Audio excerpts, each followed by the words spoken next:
Assalamualaikum warahmatullahi wabarakatuh. Perkenalkan, nama saya Norahaya Kamelia dari kelas 23 KPA. Di sini saya akan mempresentasikan bab 12, yaitu siklus pendapatan, penjualan dan penerimaan kas. Kelompok kami beranggotakan 3. Yang pertama Najiah, yang kedua Nasrul, dan yang ketiga saya sendiri. Nah, di sini saya akan mempresentasikan bagian pengiriman dan penagihan. Nah, yang pertama ada pengiriman. Nah, dalam pengiriman ini langkah yang pertama itu mengambil dan mengecek pesanan. Nah, dalam hal ini proses itu dimulai dari kartu pengambilan yang dibuat saat entry pesanan. Kemudian pekerja gudang itu tugasnya mengambil barang sesuai pesanan, kemudian mencatat jumlah barang secara manual atau elektronik, dan yang terakhir memindahkan barang ke bagian pengiriman. Adapun teknologi yang digunakan yaitu otomatisasi gudang. Nah, dalam otomatisasi gudang ini yang pertama itu menggunakan komputer, barcode scanner, conveyor, dan komunikasi nirkabel. Kemudian contohnya itu JC Penny itu pakai RVDC di forklift. Kemudian contoh yang kedua itu Corporate Express gunakan headset suara. Nah, yang teknologi yang kedua ini ada RFID. Nah, RFID ini lebih efisien daripada barcode, jadi tidak perlu posisi sejajar. Kemudian bisa menyimpan informasi lengkap dan bisa dibaca saat barang bergerak. Kemudian ada pula manfaat teknologinya, ada 3.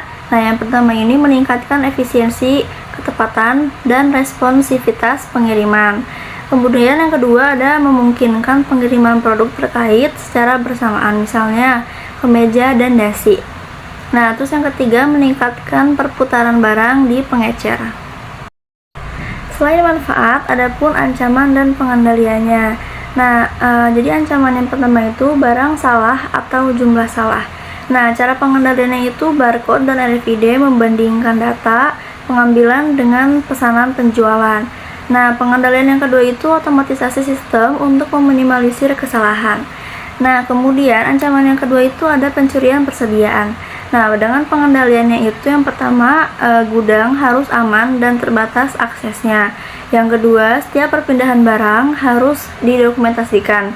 Kemudian yang ketiga, barang hanya diambil berdasarkan pesanan yang disetujui.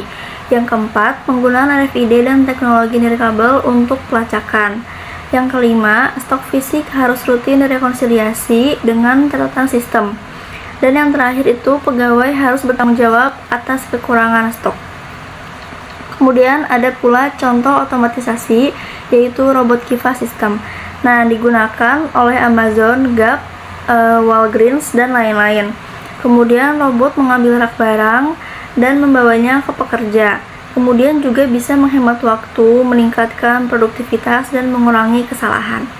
Nah, di sini juga ada peran akuntannya. Nah, jadi perannya itu mendesain laporan internal, misalnya jumlah pesanan yang diproses per waktu. Kemudian juga bisa membantu manajemen memantau efisiensi proses. Pembahasan kedua itu ada penagihan. Nah, dalam penagihan ini ada 2 tugas utama. Nah, yang pertama itu penagihan faktur, yang kedua pemeliharaan piutang. Jadi penagihan faktur ini tugasnya membuat dan mengirim faktur ke pelanggan berdasarkan informasi dari bagian pengiriman dan penjualan. Kemudian pemeliharaan piutang itu tugasnya memperbarui saldo piutang pelanggan berdasarkan faktur dan pembayaran yang diterima. Yang pertama kita bahas dulu penagihan faktur. Jadi faktur penjualan itu adalah dokumen utama berisi rincian barang, jumlah, harga, dan informasi pembayaran. Kemudian faktur itu bisa berupa kertas atau dikirim lewat EDI.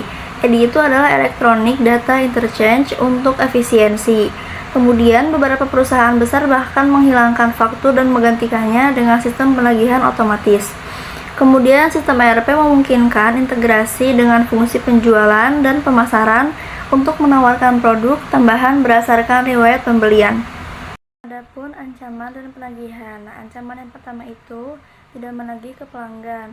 Nah, pengendaliannya itu dicegah dengan pemisahan tugas antara pengiriman dan penagihan serta rekonsiliasi dokumen, misalnya kayak pesanan, pengiriman, dan faktur. Kemudian ancaman yang kedua itu kesalahan penagihan. Nah, pengendaliannya dicegah dengan validasi otomatis harga dari master data, pembatasan akses data, kemudian dan edit checks untuk entry manual. Pada pemeliharaan piutang itu ada tugas utamanya, yaitu mendebit rekening pelanggan saat faktur dibuat, kemudian mengkredit saat pembayaran diterima. Nah, terus ada pun penagihan siklus. Nah, penagihan siklusnya itu ada pengiriman laporan bulanan dibagi menjadi beberapa periode, misalnya mingguan.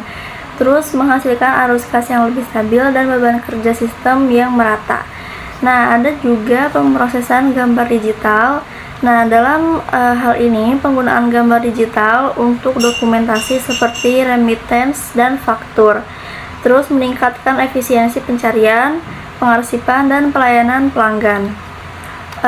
Kemudian ada metode pemeliharaan. Nah, dalam metode ini ada dua. Yang pertama itu faktur terbuka dan yang kedua saldo maju. Nah, dalam yang faktur terbuka itu pembayarannya berdasarkan tiap faktur. Kemudian cocok untuk bisnis B2B dengan transaksi besar dan jumlah faktur yang sedikit. Juga memungkinkan pemberian diskon untuk pembayaran yang cepat. Nah, yang metode kedua itu saldo maju. Nah, ini pembayarannya berdasarkan total saldo hari dari laporan bulanan. Nah, cocok untuk bisnis dengan banyak pelanggan dan transaksi yang kecil, misalnya kayak utilitas dan kartu kredit. Nah, juga lebih efisien dan nyaman di pelanggan.